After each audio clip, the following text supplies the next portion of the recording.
So before anything goes any further, I'm going to unveil the cannon. Yay. Ta-da, drum roll.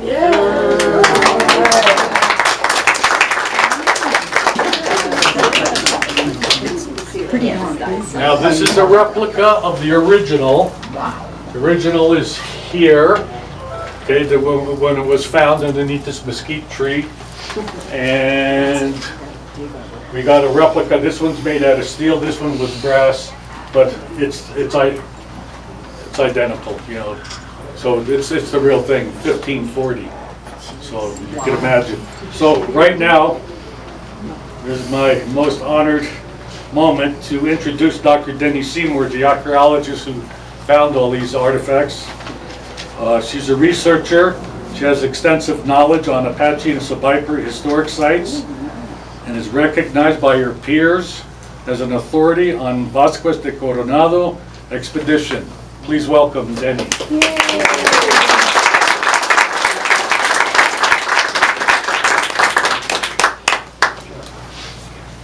So this is the first time I've actually seen this reproduction. I have one that we have fired, and so Oh, wow, fun. Wow. it looks exactly the same. Yes, it does. So I'm pleased to be part of this event. I truly appreciate supporting the Rio Rico Historical Society. In fact, Rio Rico Historical Society has been involved in this project since the beginning. They were involved in metal detecting, including finding sites, as well as systematically metal detecting once we found the sites, and also in excavation. If you can't hear, there's more room inside. You're good. This, as Chris said, is the reproduction of the first cannon. And this is also the first museum exhibit of a reproduction of this cannon. So, Yes. Thank you. now this has meaning in a variety of different ways for different people. And to some, this trophy artifact is exalted because it's the earliest known firearm in the American Southwest, in the continental U.S., on the continental landmass, and in this hemisphere. Way to go.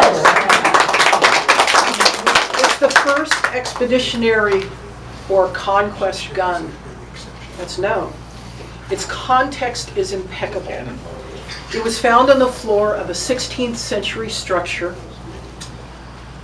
1541, that was destroyed in the battle at Suya. It has associated diagnostic Coronado artifacts, meaning other things that tell us that Coronado was definitely there, and also chronometric dates that tell us that it is Coronado related. This makes it important from the standpoint that it's earliest, but it also provides insights into a period we know little about, both guns and other forms of material culture as we archaeologists refer to it. This was a transition period between medieval and modern, or medieval and Renaissance. It's a transition towards new weapons types, which means that there's going to be disagreements and controversy, given that everyone thought they knew what was going on in this period. On the other hand, people came all the way over from the old world, and they brought items that were durable and expensive, that lasted for some time.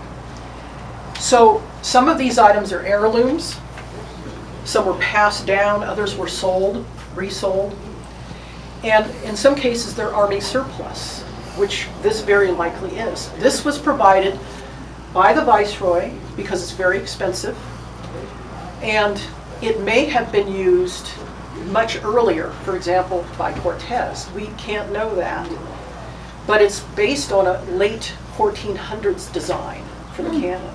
Okay. We know that now that there are 3 of these. We have 2 from the townsite of Suya. This was the first one found, and then we have a second one that blew up while the battle was going on. And I investigated it this season again and found the pit that it was deposited in. And it was marked by a rock so they could find it again. The third one was found by someone else in a different context in a mountain zone. And when we did the big reveal in 2022, they realized what it was. Now, also, firearms experts and aficionados celebrate this cannon for the details of manufacture that it conveys. And it also tells us a lot about firearms in this period we know very little about. And also, the firing of the reproduction provides tangible evidence of the powder charge, the characteristics of the shot used, the velocity, the accuracy, and how the cannon itself was fired. And then we have descendant populations who see this as a tangible reference to European interface with their ancestors. It brings to reality the realism of conquest and the horrors of war.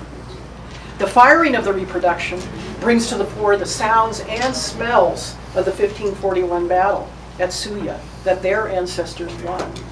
And as gun expert Bill Maples, my co-author, has said, sometimes the smells that we smelled when we set off the charge is the last smell that many people smell on the battlefield during war.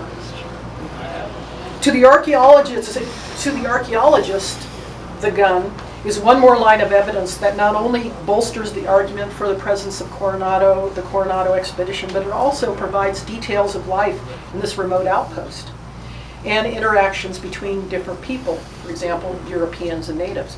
It brings to life this period of history. It makes tangible 16th century life and the realities of this expedition.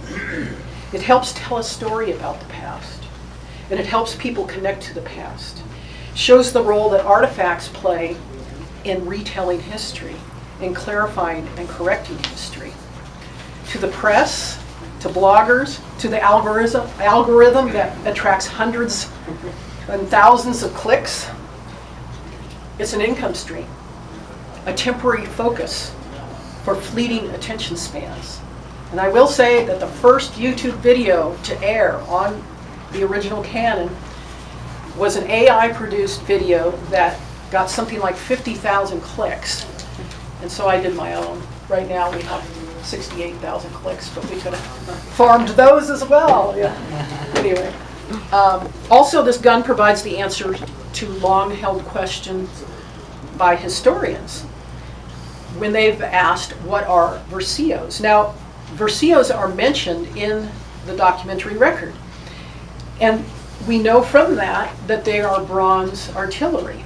But one historian said they were stone mortars, another said that they were swivel guns, and another said they were 6-pounders, which is quite a sizable gun. Now we know what they are. A versio is a diminutive or small version of a verso, which is a type of cannon. The lingo was different back then, but basically verso covers a wide range of cannon types. But this happens to be one of them. It was never used on a ship, never intended for it. The hook is designed in part to be up against a wall or a rampart to absorb the recoil. Thank you, the recoil. And also, what we learned when we used it is that it helps provide the proper balance.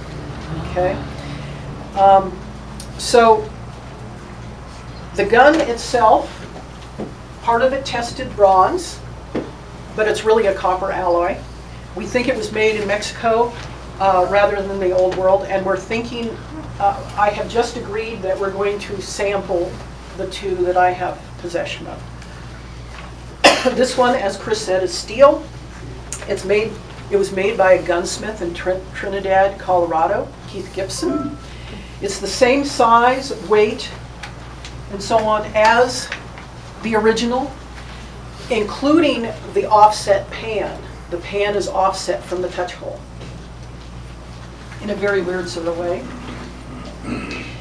We think that they used buckshot with it as opposed to large round shot, and part of the goal was they were shooting people.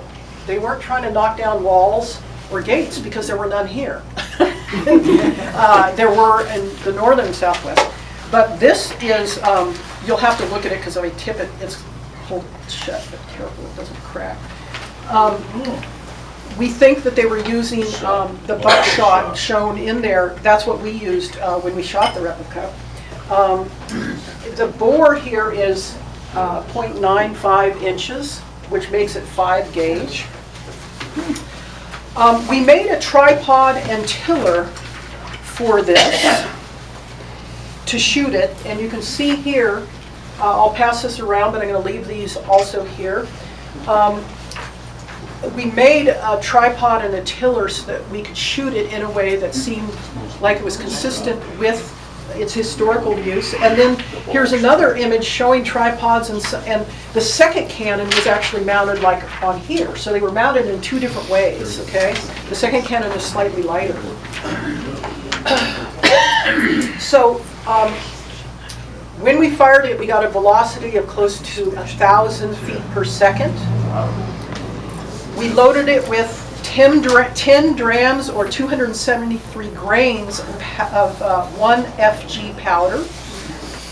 We loaded it with 105 pellets, 5 ounces of number 4 buckshot, and we had silhouettes 75 yards away, and we had 6 of them, and 52 of those 105 pellets hit people and would have killed them.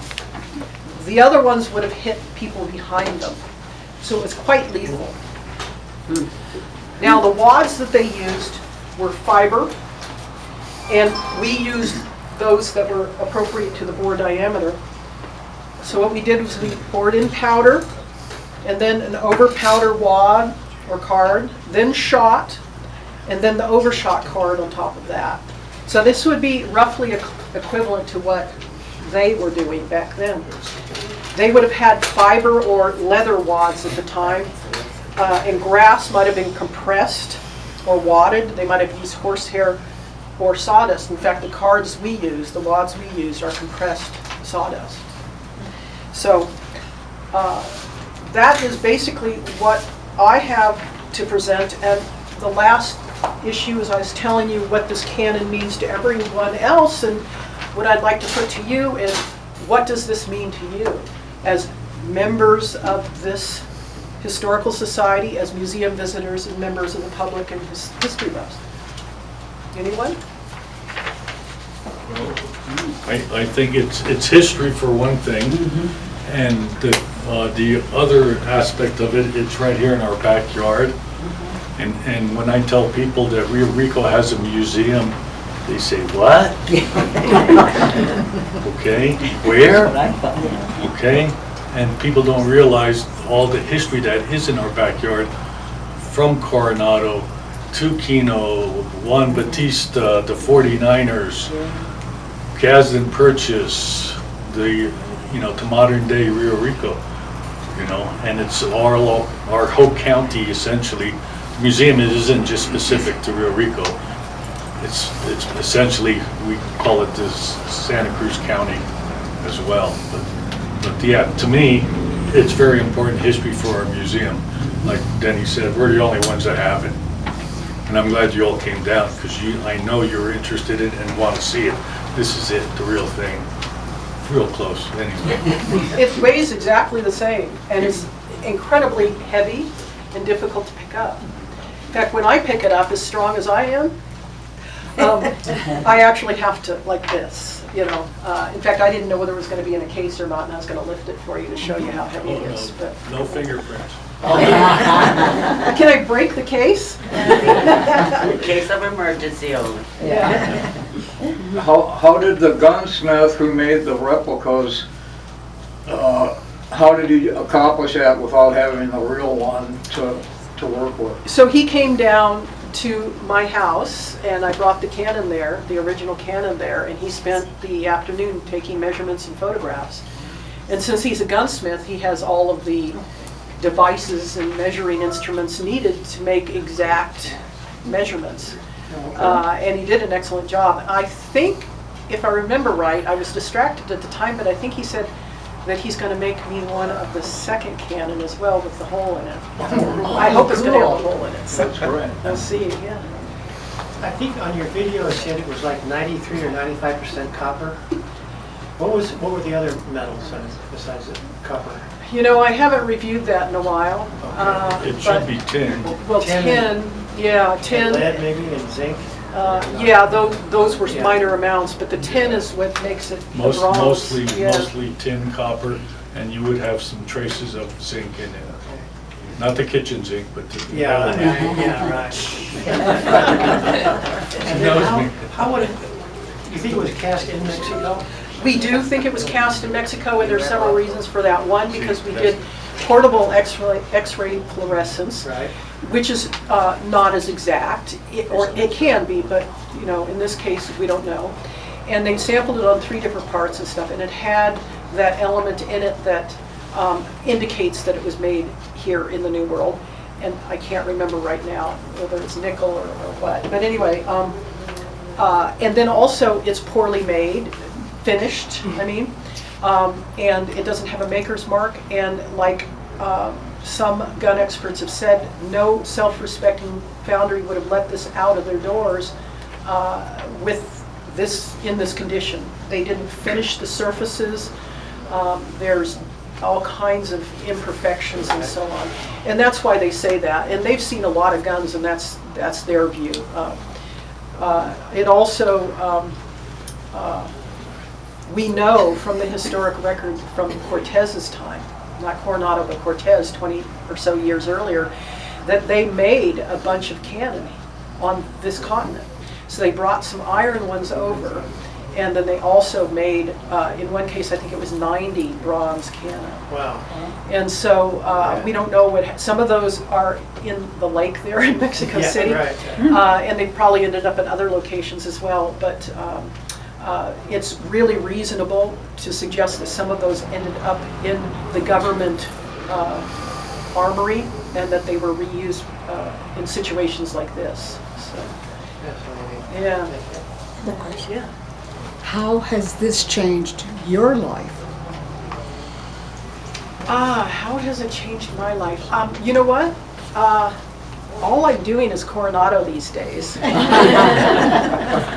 fact, this season, I quit fieldwork early, and I went to New Mexico, then I went to the Southeast, then I went to Texas, then I went to New Mexico, and now I'm going to Kansas. Then I'm going to go back to New Mexico, and then back to Texas before the field season starts here. So that's kind of how it's changed my life, in the sense that because I found Coronado sites here, other people in other states are saying, well, help us find them. In fact, in Kansas now, we have the first verified Coronado expedition artifact. It's a bead that somebody found before. It's a half a bead, and it's a chevron bead. And I was able to verify that it's the 7-layer type, which means that it's characteristic of the Coronado expedition. So we have the first verified Coronado expedition artifact in Kansas now. And so what we'll be doing is seeing if we can figure out where the expedition camped and so on. Originally, you had a lot of skeptics. Yeah, How are they treating you now? same. With skepticism? No. See, these results have been peer-reviewed now and published in the flagship journals for our profession, American Antiquity and so on, other journals as well, including historical, Right. specialized historical archaeology journals and historical journals. So they've been peer-reviewed. So in general, my peers, including those in the Southeast, are in agreement that there is sufficient evidence to argue for what I'm claiming. There are a handful of people, including a couple of historians, who their goal is not to necessarily acknowledge the validity of the find, but to, who knows what, maybe maintain their pecking order or something. Who knows? I won't speak for them, but the bottom line is they're never going to come around, so I just ignore them. I mean, I have what I have. I have more Coronado expedition sites than all of the other put together, and more Coronado expedition artifacts than all of the other sites put together. So it's kind of a, you know, embarrassment of riches in a way. There's just so much that I don't know how anyone would actually question it. And you can question some of the interpretations, but in those peer-reviewed articles that are in the best journals that exist for our profession, the arguments were seen as valid and well argued. So. Well, thank you for all your work and for putting Rio Rico on the map. The earlier artifacts in Kansas City are not verified, is that what you're saying, the ones that they found there? Well, what they found is they found riveted chainmail there, and people have been arguing for decades Right. that it relates to the Bonilla and Humana expedition rather than Coronado. Okay, because we know that that was an expedition, they went up there and Bonilla got killed and then Humana ultimately got massacred and they don't know where that occurred. And everybody's been arguing that those are related to that, or Oñate, who came around 1600, right? Yeah. And so they've been arguing they're not Coronado. So my goal is to use new metal detectors and new models as to where to look and so on. And we're going to see what we come up with, and we'll know in a short period of time. What do you know about the location of Quivira, where they say it is? That I've lived in Kansas and I never found any evidence that the site was where they said it was. Well, there should be. I just reviewed the documentary accounts, and they spent 25 days and traveled 25 leagues. And they visited 6 to 7 villages. That means that they camped for around 4 days each.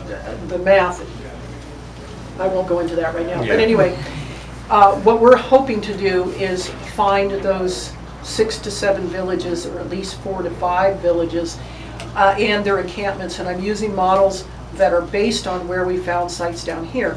And we'll see if looking in that way helps. And we'll see, maybe it won't. Yeah. But that's one reason why I'm feeling positive about it. We do think that it is centered in the McPherson, Lyons, Not Lindsborg area. on the Arkansas River then?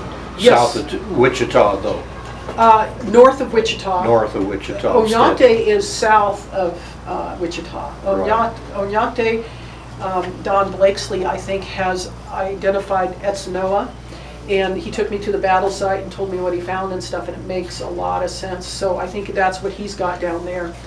And then, of course, they crossed the Arkansas River, and that's where I'm stopping first when I go up next to look at the Coronado Cross area and help them find a time capsule, and hopefully in the process verify Coronados, Okay. a different type of time capsule. Yeah. Deni, could you describe what you felt like when you uncovered the first cannon? I will, but you know what's interesting about it is I was aware of the monumentality of it, and there was one other person there with me, and I called him over, and we didn't know what it was at first, and then when we figured out what it was, I told him, let's stop and just take in this moment. Because we're always digging as fast as we can in the heat, trying to get it out before it is so hot that you can't function.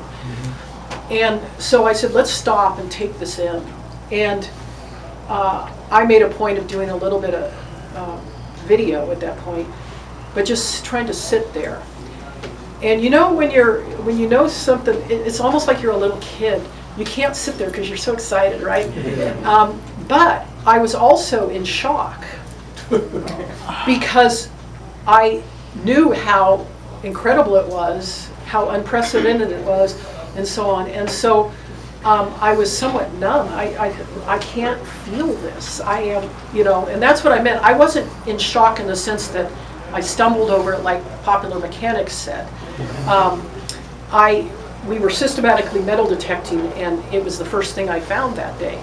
But I was in shock in the sense that I knew how important it was, how consequential it was, and it just overrid all of my other perceptions and emotions. It was really hard for me to, I was in the moment, but I was having trouble experiencing it in that way. It was really interesting. How far below the surface was it? That one was about 12 inches. The other one was this deep. Where are the original Coronado artifacts that you've excavated? They're in safekeeping, and ultimately they will be curated at the Arizona State Museum because that's where my permits are. And when they're on private land, I'm getting deed of gifts when I can, so that all of the collection will remain together.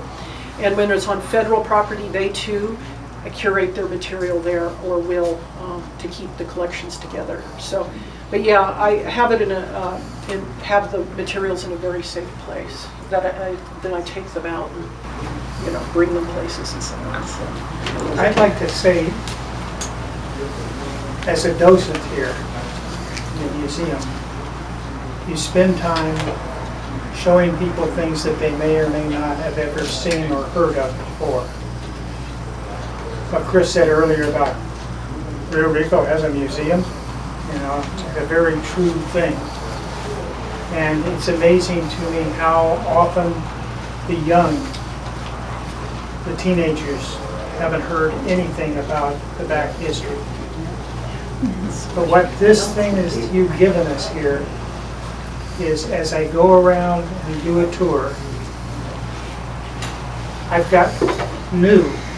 History is leaping off that wall because the things that are being learned are new. They're going in the history books eventually, but it's new information. When I was in school, they taught me about St. Augustine, and when it was established in Florida. And although this was not a big settlement, it was established earlier than that. So to some degree, we're already rewriting history. And a lot of the things that I talk about in here and explore with people are already set. We don't have a lot of room for change. But this is an exciting part. And I tell people as I go around the town, this is the part that I'm excited with. That makes me a nerd. But, Yes, I'm guilty. that's what's exciting. So anyway, I really want to thank you. Your activity here and your interaction with the society, amazing. You're welcome. Thank you, Larry. That was nice. And I will say, from the beginning, I knew once we determined it was Coronado that it was very different than the existing narrative. And so throughout this process, not only have we been incredibly careful in the way that we collect the data and the interpretations we make, but I've been inviting specialists in, for example, firearms experts, because as archaeologists, we don't understand these things the way that firearm experts do, for example. And so I'm trying to be open to the fact that there are specialties that people have spent their lives studying and that they understand at such a depth that we can't possibly even match that. I'm a member of the Historical Arms Society of Tucson now because they've helped throughout this process, and they've helped not only discuss and identify these things, but also with connections throughout the nation and throughout the world, so that we get input from people on, for example, this firearm. And then also, when I found the cannon, that was the point at which I realized this was a much bigger project than myself. The find was much bigger than an academic paper. I knew that I was going to get publications out of it, but I knew that it was something that needed to be brought to the public. And that's when I contacted Frances Causey Films, and I tried to convince her that we needed to film this. And it didn't take much convincing, so I